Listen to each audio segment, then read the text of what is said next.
Ky emision mundësohet nga ISP Broadcast. Në një klim të pasigurt politike, po vazhdon pritja e madhe kolektive e kosovarëve nëse vendi do të shkojë përsëri në zgjedhje. Lajmet aktuale flasin se nuk ka zgjidhje dhe marrëveshje politike rrjedhimisht në pritje të aktgjykimit që pritet të sjellë gjykata kushtetuese, mund të vendoset që dekreti i presidentit Osmanit jetë kushtetues dhe rrjedhimisht kërkesa saj për shpërndarje të kuvendit jetë e ligjshme dhe kushtetuese, nuk me të zgjidhje tjetër, përpos që caktohet në tutje data e mbajtjes së zgjedhjeve sipas kalendarit të njohur kushtetues deri në 45 ditë nga momenti kur shpërndahet kuvendi. Dhe në gjithë këtë kohë, përsa kohë që shoqëria të gjithë janë në pritje të këtij akti gjykimit të gjykatës kushtetuese, Kurti përsëri çoi ftesa në PDK dhe LDK. Tha së paku se do t'i ftoj për takim. Dhe ç'flet kjo? Kjo situatë kur fitoi mbi 51.1% të vota dhe përsëri e kemi këtë bllokatë politike. Nuk ka president të zgjedhur të Republikës së Kosovës. Analizë me kolegun Afrim Kasolli. Kasolli, faleminderit edhe një herë. Kasiret, jemi zbashkë. Na bie gati një vit e tepër dyma se bën duke goditur gjithë çfarë ta them situatën me gati të njëjta vlerësime me gjithë mendësi. Si të soni ftesën e Kurtit përsëri për të takuar Hamzën dhe Abdiqikun? Po në fakt nuk dallon nga ftesat paraprake, do thotë, edhe takimet paraprake që u pa qartë që ishin takime vetëm për të krijuar përshtypje dhe impresione në opinionin publik që partia fituese e zgjedhjeve, do thotë që tashmë siç e cekët edhe ju mbi 51% të trupit elektoral qytetarëve të Kosovës, të shfaqet para opinionit se nuk ka interes për zgjedhje të reja të jashtëzakonshme, të krijojë përshtypje se po bën përpjekje maksimale që ta shmang bllokadën e re politike, ndërkohë tashmë për të mos i përsëritur ato që i kemi thënë takimet paraprake që u dekonspiruan edhe bashkëbisedat me presidentin aktuale Vjosa Osmani, kemi parë skemën që edhe e njëjta është ftuar dhe është tunduar që të bëhet pjesë e një orkestrimi më të gjerë që pikërisht akuzohet opozita, do thotë mos zgjedhet presidenti dhe e njëjta është ftuar që të bëhet pjesë e listës zgjedhore televizjes dhe vendosur që të krijohet një pretekst politik për të akuzuar opozitën si bllokuese të zgjedhjes së presidentit për të fituar edhe më tepër mbështetje elektorale, nga se me që dëshmuan sidomos zgjedhjet e 28 dhjetorit të vitit e kaluar që karta e viktimizimit politik i krijoi një impetus të jashtëzakonshëm lëvizjes vendosje mbase për ta shfryzuar të njëjtën klim politike për përfitime edhe më të mëdha elektorale.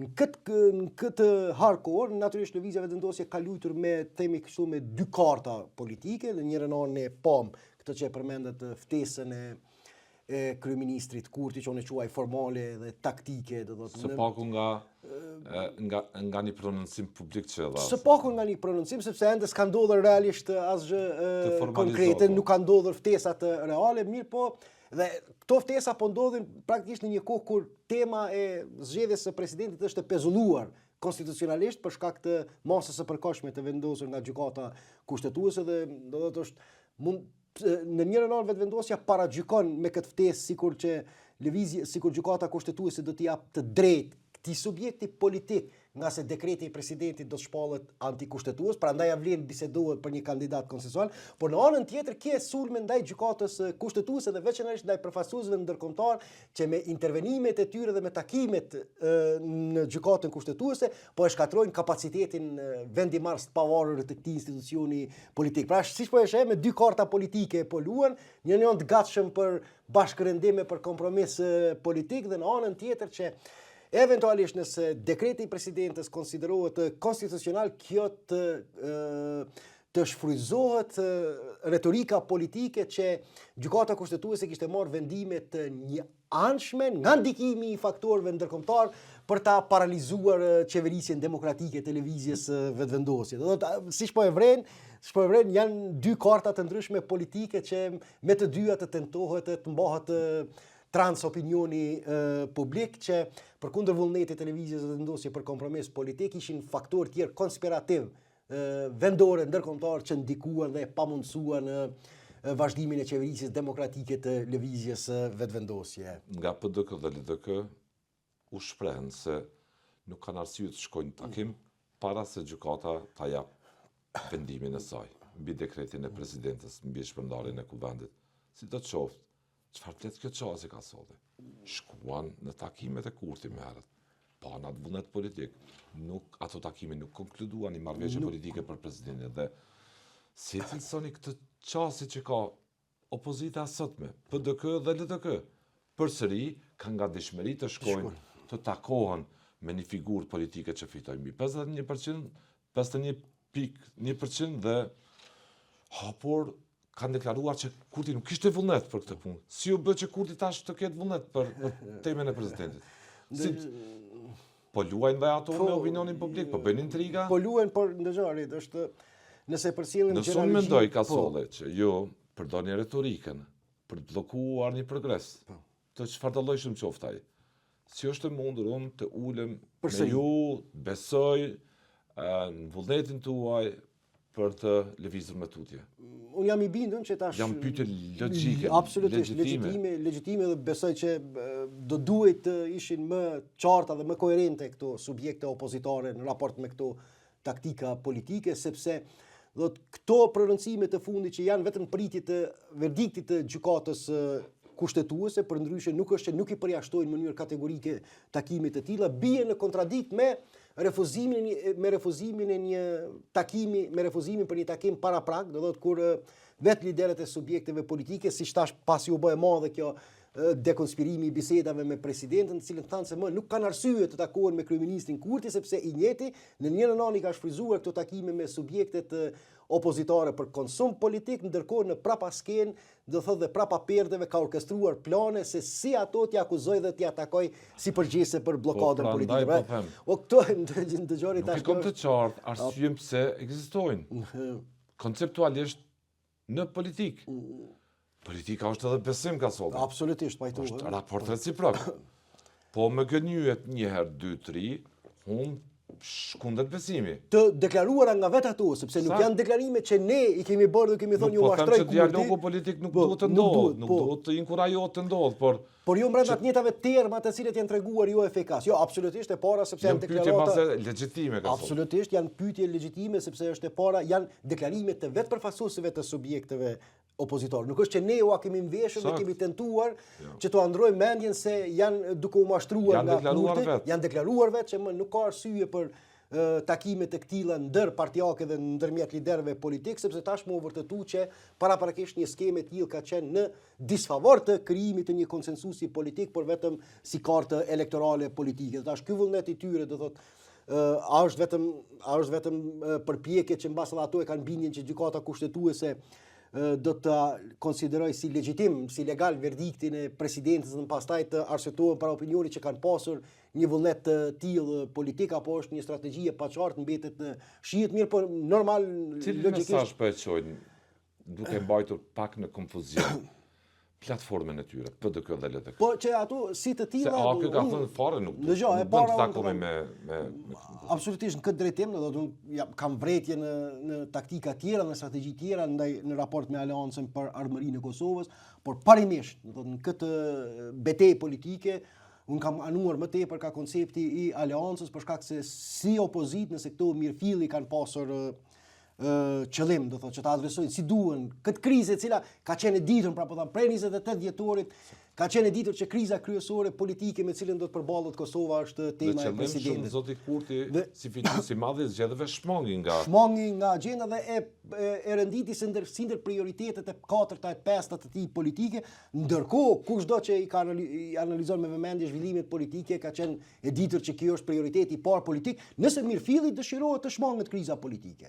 Nëse ky është qëllimi evitimi zgjedhjeve, nëse nuk është ky qëllimi, atëherë është vetë zyrtarët e LDK-s në këtë studio dhe të tjera studio, pas takimeve që kanë bajtur me Kurtin, kanë deklaruar që shohin një kurs të ndryshuar të vetë zoti Kurti, që ka qëllim zoti Kurti të evitoj zgjedhjet, dhe ç'ndodhi? prodhuan marrëveshje ato takime për presidentin. Jo. Po na troket bllokada.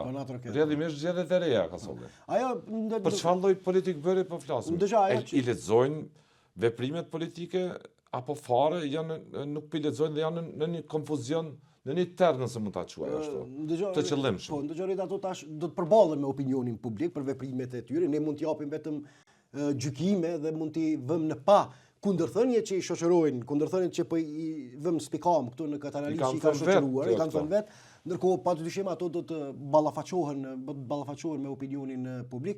Tash bindja ime, nëse nuk kam informata të sakta, bindja ime është përpjekja e tyre që fatkeqësisht të njëjtat ende vazhdojnë të veprojnë politikisht brenda skemës operative të Kurtit, duke i atakuar ato si fajtore për blokadën politike dhe pajtohen në këtë mënyrë që këto cilësime të Kurtit kanë një ndikim shumë më të madh në opinionin publik, rrjedhimisht ato shihen nga qytetarët e Kosovës ashtu siç i lexon Kurti politikisht të subjekte politike dhe me këto veprime po tentojnë që ta spastrojnë veten nga etiketime të tilla dhe ta demonstrojnë vullnetin e tyre politik për vullnetin e tyre për të kaluar këtë krizë politike, pra që të thuhet se nuk janë fajtore politike sepse të njëjtat ishin aty në takime. I druan Kurtit, i frikson Kurtit shkurt dhe troç.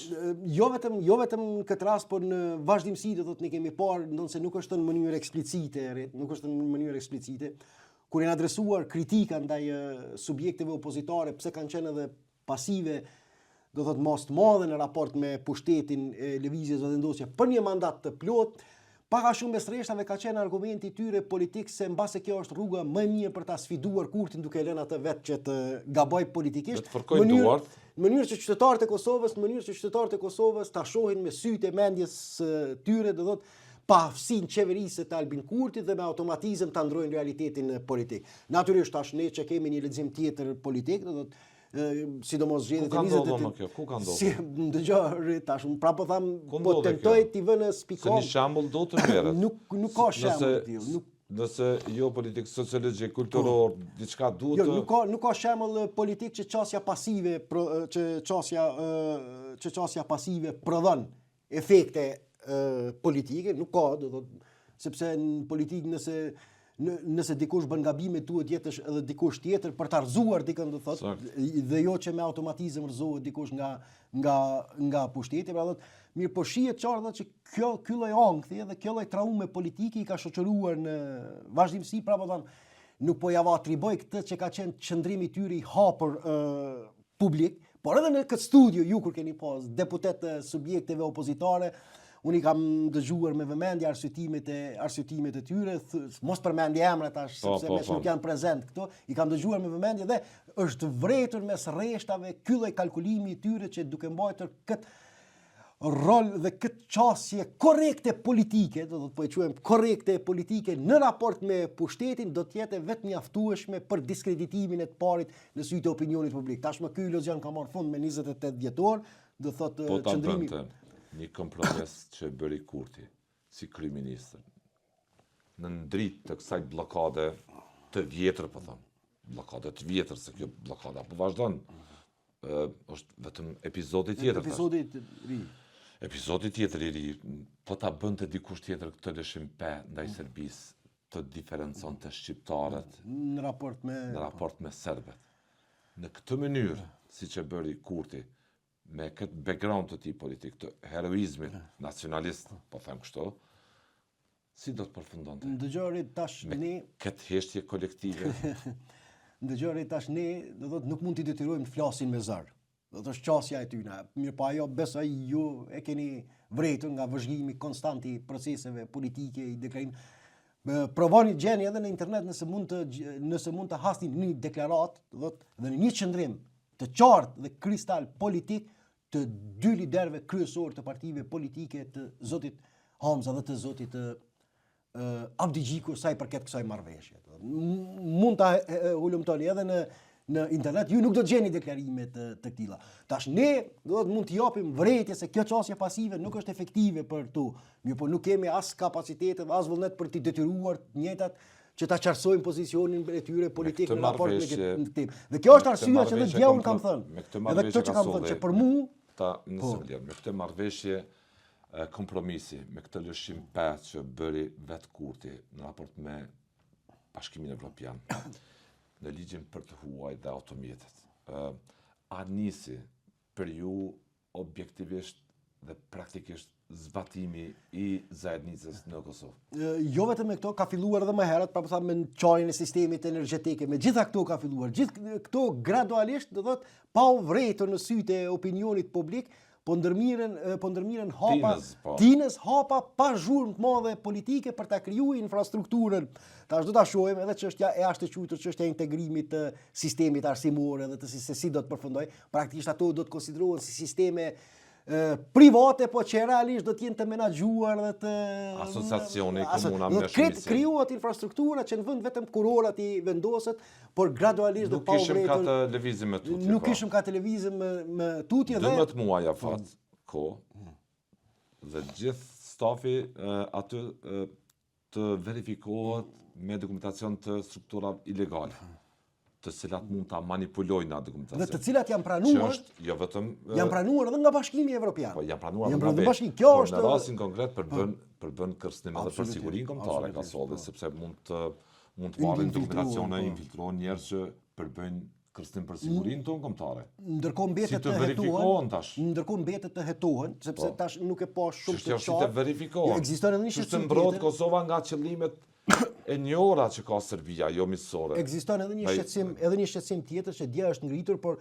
natyrisht tash duhet të verifikohet më tutje, nuk mund këtu të them me siguri të plot, që pat adresime dhe madje lutje nga qytetarët shqiptar të Luginës së Preshevës, që i njëjtëlisht të mos zbatohet në këtë mënyrë sepse ekzistonte rreziku që edhe më tepër të pasivizohen adresat e shqiptarëve. Natyrisht tash kjo çështje prapë po them që duhet të hetohet me tutje mirë, po i ndëgjova përfaqësues të Luginës së Preshevës një farlloj thosë lutje hynore duke kërkuar mirë kuptimin maksimum. Ju lutem shtyheni, mos bëni kësi diferencime dhe kësi dallime sepse si tillë do të jetë fatal për të ardhmen etnike të Luginës së Preshevës, duke marrë parasysh që shumë shqiptar të atij rajoni punojnë në territorin e Republikës së Kosovës, dhe të njëjtit duke qenë të detyruar të lajmërohen, këtu ekziston rreziku që të pasivizohen dhe që edhe ashtu të kurret edhe më tepër prezenca etnike e shqiptarëve të Luginës. Pra ky ligj ka shumë probleme të mëdha, mirë, po prapë tham këtu unë dëgjoj diskutuam dhe dje. Problemi është nëse keni vlerësuar në mjaft emisionet të kaluara ka sa që Kurti mbas edhe druhet që i vetëm ta zbatoj gjithë atë detyrim që ka marrë në Bruksel dhe në Ohër dhe kuadrin e marrëveshjeve të tjera të pazbatuara, 39 apo 40 sa janë s'është të gjitha. Atëherë kjo marrëveshje kompromisi që bëri me BE-n në ligjin për të huaj duket se nuk është problem për Kurtin. Duket se arsyeja që po shkojnë në zgjedhje nuk mund të jetë droja që ka Kurti se i vetëm nuk mund ta zbatoj marrëveshjen që arriti në Ohër dhe në Bruksel për ta po zajednicën. Por do mbase ta. A mund qëndroj nëse jo, absolutisht teza juaj. Nëse këtë e bëri pas një të lashe, absolutisht pajtuar. Me disa shqetësime rrethanore, në formë lutjeje. Në formë lutje, do të thonë. Atëherë pse Kurti ta ketë droj që i vetëm ta zbatoj zajednicën?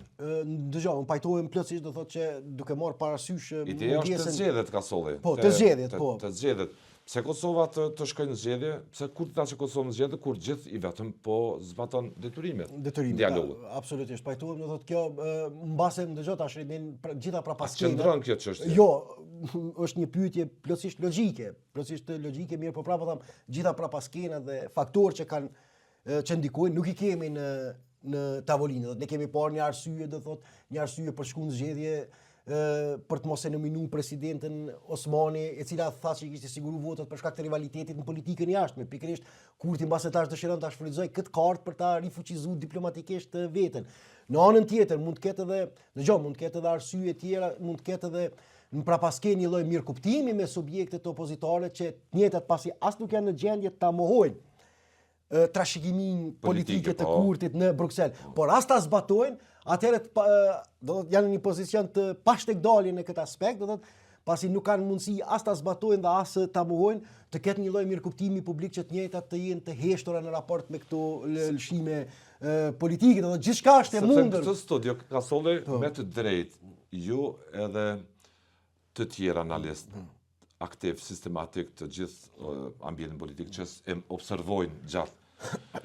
Kanë shfaqur dilemen që Kurti mbase çon vend në zgjedhje për një arsye thelbësisht të madhe, që nuk dëshironi vetëm të zbatoj marrëveshjet që ka arritur në Bruksel në orë dhe marrëveshje tjera të nënshkruara nga qeverit para rëndëse të Kurtit. Dhe ky kompromis që bëri me ligjin për të huajt me Bashkimin Evropian, duket që është një hap në atë drejtim, nuk është finalizim. Ai ishte një test për Kurtin. Sa mund të jetë alarmuar shoqëria? Mund ta bëj vetëm edhe pjesën tjetër? Siç e ka bërë me disa pikë, siç e ka bërë me disa, e ka bërë me manastirin e Deçanit, do të thotë ato që kanë dështuar të gjitha qeveritë paraprake. Testojnë ato që kanë dështuar të gjitha me manastir, me ligjin për të huajt, me ndarjen e sistemit energjetik. Sot qytetarët e Kosovës kanë tarifa të ndryshme energjetike, ata të pjesës veriore dhe këta dhe shumica tjetër. Dhe kjo është një lloj diferencimi socioekonomik që ka ndodhur në vend, me disa veprime graduale, por pa bujë të madhe mediale, duke u shfaqur në të njëjtën kohë si rezistuesi më i madh. Nuk i doli askush në rrugë, duke u shfaqur në të njëjtën kohë si rezistuesi më i madh i këtyre marrëveshjeve, por tinësisht duke i zbatuar këto dhe ka krijuar një konfuzion në opinionin publik që fatkeqësisht, prapë thamë unë rit, ajo që e përmendet ne aktualisht vetëm në racion që e kemi, sepse është shumë e rëndësishme kjo të specifikohet. Kjo do të të specifikohet vetëm në racion që e kemi në racionin e mbrojtur nga qeveria e Kosovës. Unë thash, gjej ndonjë deklarim të dy përfaqësuesve të liderëve të subjekteve opozitare. Heshtja të dy heshtja politike është pranim. Për mua në këtë drejtim, si Lumir Abdigjiku, si Bedri Hamza e kanë pranuar këtë marrëveshje. Është pranim. Edhe pse nuk është pranim formal, është një lloj pranimi i kësaj marrëveshje, por me shpresën që kjo të mbetet si një lloj barre dhe përgjegjësie, Nëse është thënë që Kurti ka siklet të madh politik, që vetë i zbatoj marrëveshjet që ka arritur në Bruksel në orë, se janë taksirata të mëdha, barre rande për Kosovën dhe për të personalisht, gjitha këto marrëveshje tjera që vendosi të zbatoj, ishte një test se sa mund t'i alarmuar shoqëria, kush mund ta pengoj rrugës. U dëshmua që edhe me manastirin e Deçanit, me dhënien e tokës 24 hektar për manastirin e Deçanit. Ndonë se ishte një detyrim paraprak kushtetues. Ishte zbatim ligji. Ai ishte zbatim ligji që buronte nga një kërkesë taksative gjykatës kushtetuese. Në rastin konkret është tjetër, në rastin për ligjin për të huajt, është shpërfillje e detyrimeve energjetik. Apo zbatoi ligjin për të huajt me kompromis, me BE-n. Dhe pse të mos e vënë zbatim tash edhe zajednicën, kjo shoqëri nuk është e gatshme të alarmohet. Po teston Kurti, ndjenja dhe pritje çështore. Kush ta pengoi Kurtin? Në fakt, pse ta çoi vend në zgjedhje? Jo vetëm që nëse është konstatuar që Kurti thelbësisht ka këtë problem. Jo vetëm që nuk është në gjendje të alarmohet, por kjo është shoqëri duke filluar nga dje, më duket mos madhës, pra po tham të gjithë, ka ndjerë një lloj lehtësimi nga suspendimi i plot i masave sankcionuese për Kosovën. Ndërkohë, unë personalisht, pikërisht kohën dhe mënyrën se si janë suspenduar këto masa, e kam quajtur disfat diplomatike për shtetin e Kosovës. Nuk është fitore për shtetin e Kosovës, sepse këto masa u hoqën plotësisht në të njëjtën kohë kur qeveria e Kosovës e dëshmoi vullnetin e saj për kompromise dhe lëshime shtesë në procesin e negociatave. Dhe këto janë dështim, për shkak sepse kanë transmetuar mesazhin që më në fund Kosova u disiplinu në procesin e dialogut, nga se kjo ka qenë pala sabotuese, e normalizimit të marrëdhënieve ndërmjet të dy vendeve, ndërkohë paralelisht që të mos i përsërisim ato që i kemi thënë dje dhe gjatë ditëve të kaluara, paralelisht kemi manifestim brutal të ambicieve militariste të Serbisë, të cilat bien në kundërshtim flagrant me qëllimet evropiane, jo vetëm të Kosovës, por edhe me rajonin në përgjithësi, e theksi kryesor vihet tek pala kosovare. Thelbi aktual i problemit që ka Kosova ka solli është kush po çon vendin në zgjedhje dhe pse të shkoj vendin përsëri në zgjedhje. Nëse një pjesë e shkollës së atij mendimi ka konstatuar, ku jeni edhe vetë kjo pjesë, ka solli që keni thënë me arsye që mbase për një kryeministër ti zbatoj gjithë këto detyrime, është barë e rënda dhe mbase dëshira e Kurtit, insistimi i tij që të bashkëndaj këtë përgjegjësi edhe me të tjerët. Prandaj po synon të bllokoj vendin politikisht për shkak të presidentit. Po duket që në historikun e tij të qeverisjes, ai nuk i kishte fare këtë problem. E testoi shoqërinë. Ka solli, e testoi me manastir të veçanit, edhe pse ishte një vendim që përdonte ka gjykata kushtetuese dorën zemër, por ai zbatoi. Kurti e zbatoi, asnjë qeveri tjetër nuk e kishte zbatuar. Nuk po them që kanë bërë mirë, që kanë shkelur një vendim gjykatës kushtetuese, por Kurti... Jo, problemi kush e fiton betejën e brendshme. Kush e fiton betejën sepse zbatimi i një vendimi të tillë dikur ishte tradhti sot interes shtetëror. Shkoi në dialog në Bruksel duke gëlltitur gjithë ato zotime se nuk do ta bënte një gjë të tillë. Pas 14 shkurtit e këtej, u kryengrit me heroizëm për veriun, e futi Kosovën në izolim, në masa ndeshkuese me raportet të keqësuara me Shtetet Bashkuara, dhe përsëri sot po luani vetëm politikisht ka solli. Po shihet si adresa vetme politike që merr vendime, por edhe që bën kompromis. Edhe që bën kompromis. Ajo rit që un kam thënë. Çfarë fletë nesër mja po them. Ajo që un kam thënë. Ajo që un kam thënë do thotë asnjëherë. Bonani. Po, shumë mirë që të më lejën edhe un tash ta përsëris vetveten në një farë mënyre.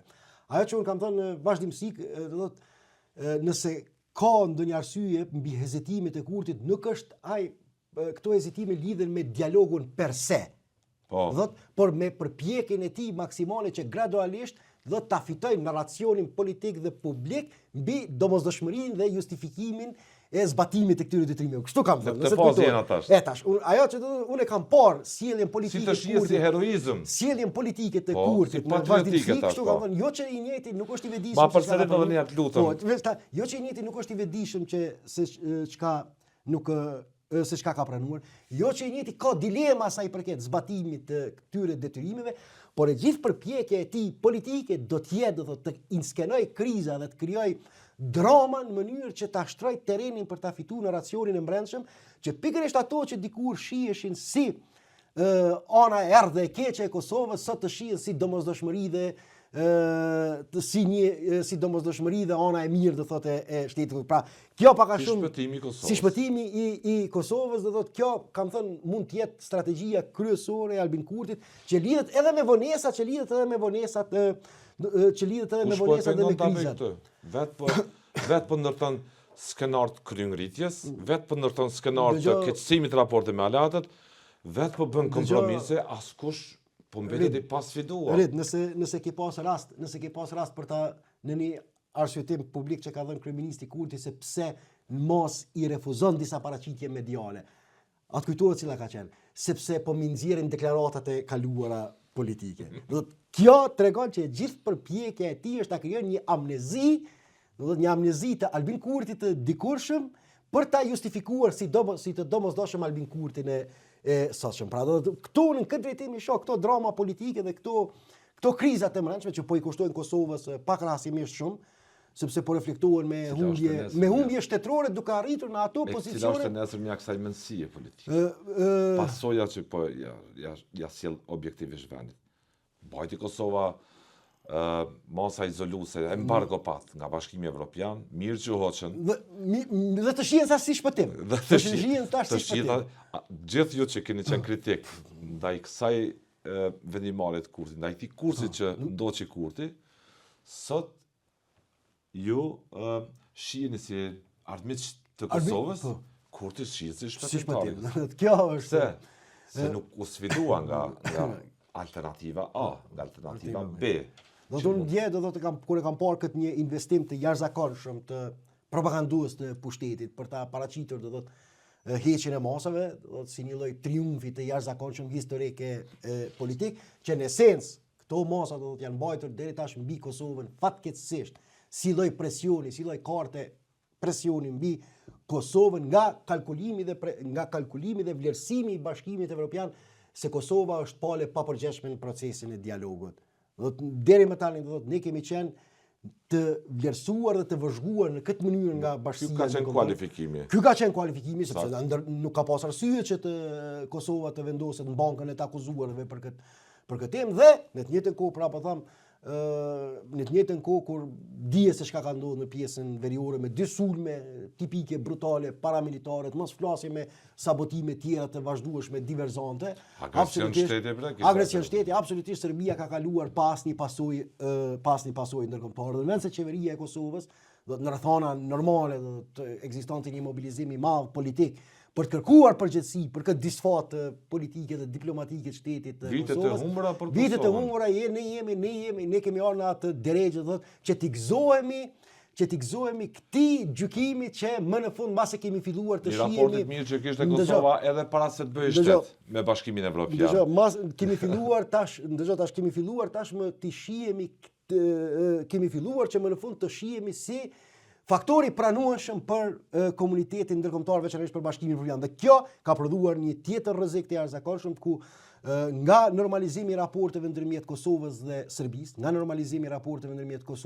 i cili ka qenë qëllimi i dialogut, ky është tjetërsuar në normalizim të brendshëm të Kosovës nëpërmjet disiplinimit politik që është shtruar. Kjo ka qenë pasojë, është vendos teksi i normalizimit ndërmjet të dy vende në normalizim, duke u fokusuar kryesisht në normalizim të Kosovës. Kosova është pala Çfarë emri jepni kësaj lloj politik bërje, këtij lloj kursi? Që ndoqi Kurti me vite. Ndëgjon, rreth e kam thënë edhe në një shkrim edhe kështu rekapitulimin nga këto që e kam thënë, kret nuk është që Kurti nuk bën kompromise politike ashtu siç ekziston një lloj percepcioni publik. Fatkeqësisht Kurti bën kompromise politike kur janë në favor të pushtetit të tij personal dhe nuk edhe pse të njëjtat mund të jenë në disfavor të interesave shtetërore. Dhe kjo e fundit është e tillë. Dhe ky kompromis i fundit politik është vetëm në favorin e tij personal me qëllim që ta rehabilitoj veten në aspektin ndërkombëtar pas një izolimi dhe sanksionimi që ka pasur. Ke parashikim sot, cila është e nesërmja? E nesërmja fatkeqësisht ne do të vazhdojmë ta humbim për një vend të lirë, normale, demokratik, e liberal, si Kosova që të mos e di të nesërmja. Çfarë flet kjo për elitat e një vendi? A di cila do të jetë e nesërmja dhe pas nesërmja. Fatkeqësisht ne do të vazhdojmë ta humbim asetin më të çmuar që i takon një qenie njerëzore, kohën që jemi duke humbur. Do si shoqëri jemi në stagnim, duke humbur atë që është më e vlefshme, do të kohën, sepse jeta është e përbërë nga koha, siç thot një proverb amerikan. Dhe në këtë mënyrë do të qytetarët e Kosovës po e humbin edhe jetën e tyre në këtë kotësi politike që është imponuar. Të falenderoj për analizën e solle. Ishte kënaqësi. Lutem.